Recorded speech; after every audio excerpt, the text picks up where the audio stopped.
So it's going really well. I was a little bit dreading this, but it's actually gone quite well. I put the full row on the bottom. I was doing all 4-inchers, but then I switched to 5-inch because I ran out of long 4s. And I didn't want to splice one right here, so I switched to 5 because it really doesn't matter. It's underneath here, and it's not covering the full distance anyway, so whether it goes 4 inches or 5 inches, doesn't matter. It's just that the 5 inches are a little heavier, harder to hold up. But what I did was I put I nailed the board on the other end, just a little scab piece, and then I'd come down here on my ladder, put the end up in there, so one end was being held up by just a little scab board, and then I would pull it after I was ready to nail it up. So that worked out well. You have to, if you don't have a helper, and even if you do, you can do a lot of stuff on your own by putting in little braces and stuff for yourself, or little holders. So I knew all along there was something wrong with the roof because it's coming down nice and even, and then the last thing it just dips down. And I know what it is now. It's 2x4 construction, and it's full 2x4s. And actually, what is that board? Let's see. So what it is,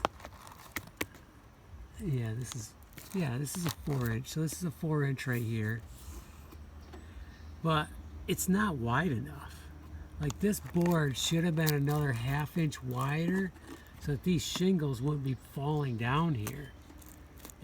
They held the board down to make it look good on the bottom, but they cheated on the top. It isn't a wide enough board, and that's because when you put it at an angle on a 2x4, it's longer. It's longer than the 4 inches.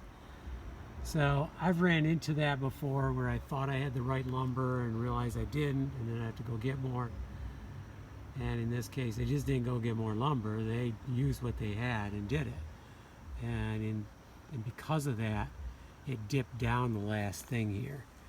I thought maybe it was because of rot, and some of it could be because of rot on the other side, but because that dips down a lot. But some of it's because this board just isn't long enough. So by going down through here, we got a little bit straighter,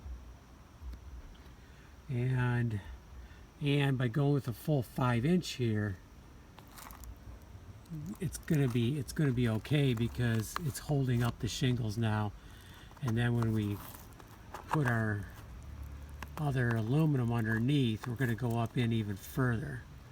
So we'll have a good overlap, a good 4, 5, 6 inches. Probably not 6, but I would love to have 6. It's just you can only go so far and then you hit the board. Okay, so let's finish nailing this piece on, then I think I'm going to call it a night. But then I'm ready to put the aluminum up, and after that, one more board on the facer, and then we're ready to nail on the rafters.